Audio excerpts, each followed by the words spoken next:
Never use someone else's property for your illegal tax scams, especially when that someone works for Homeland Security and has the resources to uncover your entire scheme and shut you down for good. HOA board members often think they can get away with anything, especially when it involves money. But sometimes they get so greedy they commit federal crimes without realizing they're messing with someone who has the power to investigate them and put them in prison. This is the story of how Karen, an HOA president, used my property for a massive tax fraud scheme, and how she discovered too late that I work for Homeland Security and I was about to bring her whole world crashing down. My name is Mike Reynolds. I'm 38 years old, and I'm a special agent with Homeland Security Investigations. I've been with HSI for 10 years, working mostly financial crimes and fraud cases. I love my job, but it's stressful, so when I bought a small house with a big backyard in a quiet suburb, I was looking forward to a peaceful place to unwind. The house is nothing fancy, just a simple 3-bedroom, 1-bath place, but sits on a double lot, which means I have a huge backyard. It's surrounded by a tall wooden fence, giving me all the privacy I could want. Perfect for grilling on weekends, having friends over, or just sitting quietly with a book after a long week of chasing down criminals. I've been living in the house for about a year when Karen Peterson moved in next door. Karen is in her late 50s, married to a guy named Frank, who's apparently some kind of accountant. Within weeks of moving in, Karen got herself elected president of the neighborhood HOA. Almost immediately, she started making changes. At first, it was small stuff, new rules about lawn height, restrictions on what color you could paint your front door, that kind of thing. Annoying, but not worth fighting over. I just kept my head down, followed the rules, and enjoyed my backyard. Then Karen started eyeing my property. It started with her suggesting that I let the HOA use part of my backyard for community events. I politely declined. Then she offered to rent the space from me for a nominal fee. I declined again. Then she started making not-so-subtle hints about how much better the neighborhood would look if I contributed more of my property for community use. I ignored her. I should have known she wouldn't give up that easily. One day, I came home from work to find a survey crew in my backyard. They were measuring the land and marking property lines. When I asked what was going on, they said the HOA had hired them to survey the neighborhood. I told them to get off my property, and they left. But I knew Karen was up to something.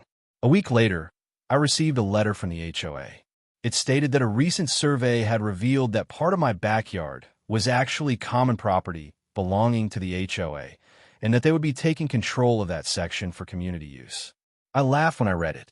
I had the original deed to my property, and it clearly showed I owned the entire double lot, including the part they were now claiming. I called Karen to discuss it. She answered the phone with her usual fake sweet voice. "Mike, so good to hear from you. Did you get our letter about the community space?" "I did, Karen," I said, keeping my voice calm. "And I'm here to tell you that you're mistaken. I own that land. It's not common property."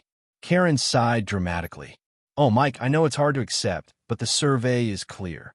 That land belongs to the HOA. "Karen, I have the original deed to my property," I said. "It shows I own the entire lot, including the part you're now claiming." There was a moment of silence on the line. When Karen spoke again, her voice had lost its sweetness. "The survey is more recent than your deed, Mike. The law recognizes the most recent survey. That land belongs to the HOA now. That's not how property law works, Karen, and you know it," I said. "I'm not giving you my land." "We'll see about that," Karen said, then hung up. I knew this was just the beginning. Karen wasn't the type to give up when there was money or power involved. I just didn't realize how far she was willing to go. Over the next few months, Karen and the HOA board tried everything to take my land. They sent me more letters. They had their lawyer send me threatening letters. They even tried to get the city to condemn part of my property so they could take it. Nothing worked. I had the law on my side, and I wasn't backing down. Then things got weird. I started noticing strange cars parked near my house at all hours. Sometimes they just sit there for hours, then drive away. Other times, people would get out and walk around my fence, taking pictures. I even caught someone trying to climb my fence one night. When I confronted him, he ran off, but not before I got a good look at him in his car. I was getting concerned. This seemed like more than just an HOA dispute. So I did what I do best. I started investigating. I ran the license plate of the car I'd seen near my house. It came back to a shell corporation. No surprise there. I pulled my security camera footage and found dozens of images of different people checking out my property. I ran their faces through our databases.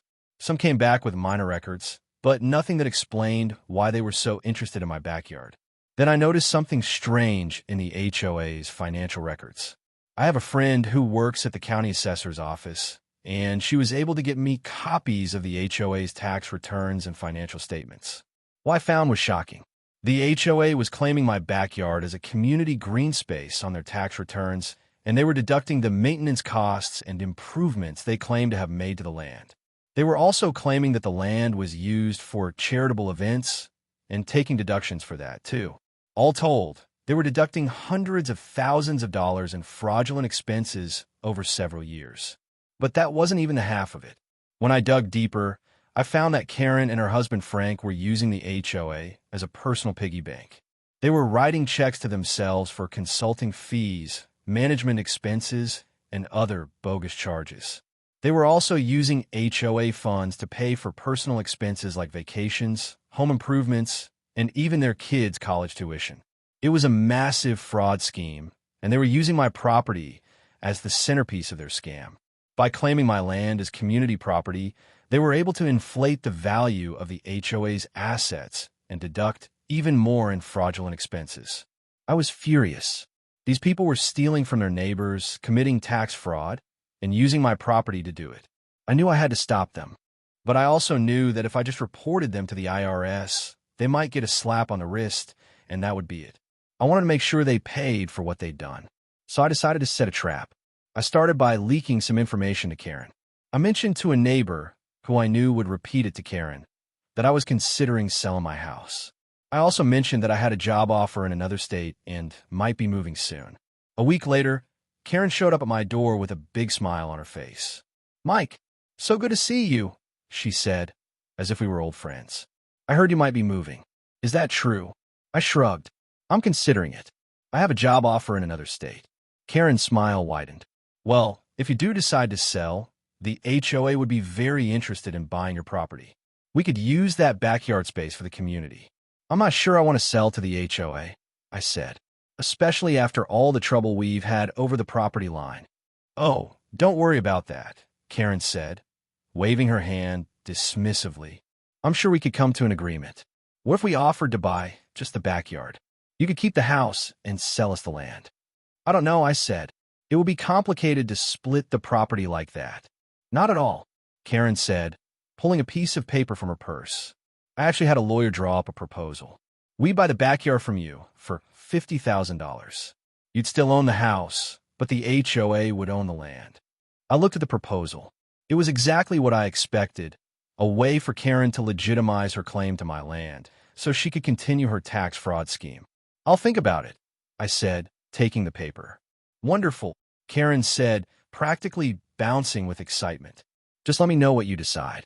After Karen left, I called my friend at the IRS. I explained everything I'd found, the fraudulent tax deductions, the misuse of HOA funds, the whole scheme.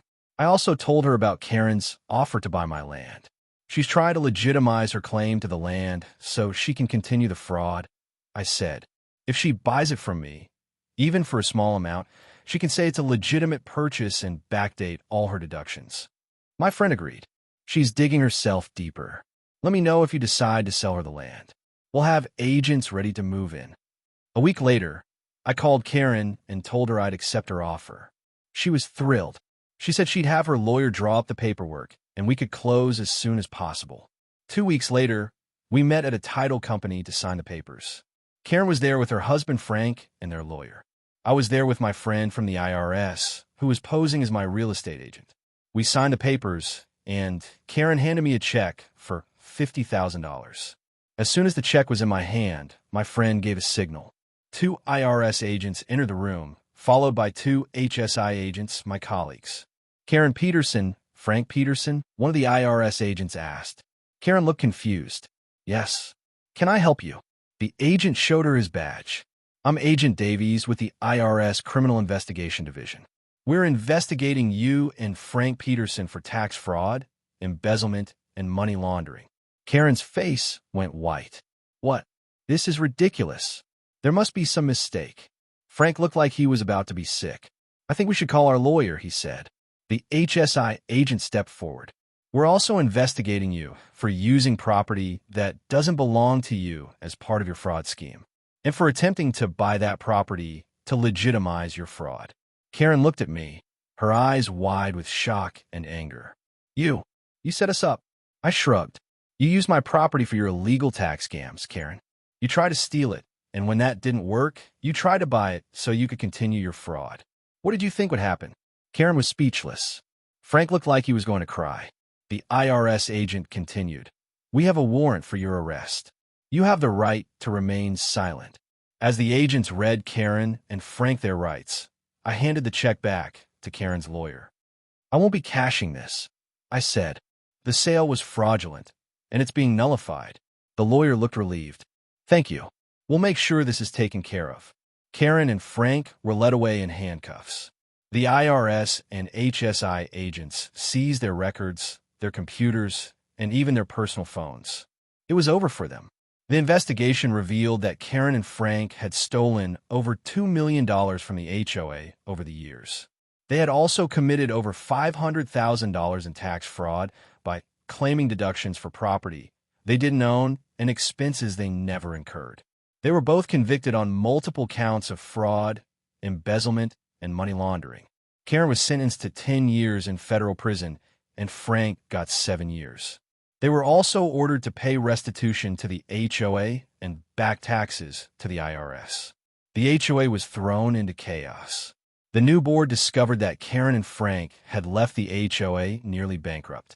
They had to raise dues by 50% just to cover the basic expenses. Many homeowners were furious, and some even sued the HOA for not properly monitoring their finances. As for me, I got my land back. The fraudulent sale was nullified, and the court issued a permanent injunction preventing the HOA from ever again claiming any part of my property. I also received a commendation from HSI for my role in uncovering the fraud scheme. The lesson? Crime doesn't pay, especially when you're stupid enough to use a federal agent's property for your illegal schemes. Because some of us are paid to uncover fraud, and we have the resources, the knowledge, and the determination to make sure people like you pay for what you've done. Subscribe for more stories about HOAs getting what they deserve.